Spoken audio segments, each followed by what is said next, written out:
और साथ ही यहाँ के जो एसपी है इलमारन जी, वो भी लगातार कई क्षेत्रों में जाकर भ्रमण कर रहे हैं। आज मेरे साथ मौजूद है मऊ के जो सीओ हैं अमित कुमार पांडे जी, इनसे बातचीत करूँगा। सर, दशहरे त्यौहार को देखकर प्रशासन किस तरह से फ्लैग मार्च कर रही है और किन किन चीज़ों पर निगरानी रख रही है?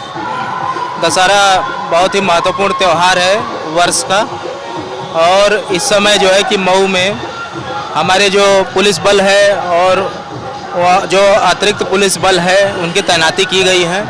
जनपदीय पुलिस के साथ साथ हमारे पास पैरामिलिट्री, आरआरएफ और पीएसी बल भी जो है कि प्राप्त होते हैं, और जो हुए भी हैं। प्रतिदिन की गश्त और हमारे विजिलेंसी जो है वो बढ़ जाती है, और उसी के अनुसार हम लोगों ने अपने जो है कि ड्यूटीज़ को जो है कि अलाइन कर लिया है, ताकि सब कुछ सकुशल जो है कि चलता रहे। रूट डाइवर्जन जो देखा जा रहा है कि कई जगहों का रूट डाइवर्ट कर दिया गया है, इसको लेकर लोगों में जिस तरह से कहा जा रहा है कि अंदर जाने की अनुमति नहीं दी जा रही है, तो ये किस तरह से रूट डाइवर्ट किया गया है? देखिए, रूट डाइवर्जन हर साल की तरह इस साल भी हो रहा है। यह कोई नई चीज़ नहीं है।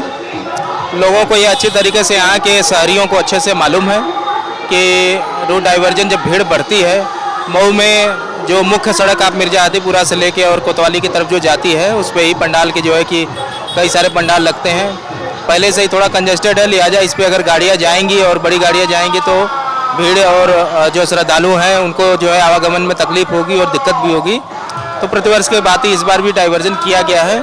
जो सबसे अच्छी बात है कि जो बाहर हमारा जो पूरे मऊ के बाहर जो बाईपास बन गया है वह बहुत ही कारगर है इस बार।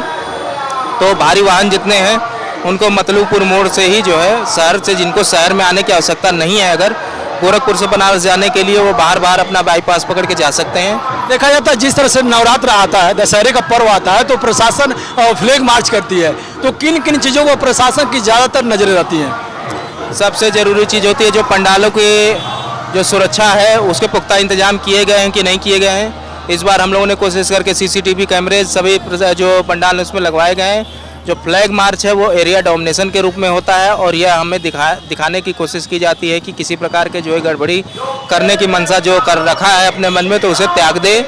हम डोमिनेट कर रहे हैं और हमारी फोर्स यहाँ पे डोमिनेट करेगी, और अगर कोई गड़बड़ी होगी तो उसको तत्काल उस पर हम लोग रिएक्ट करेंगे।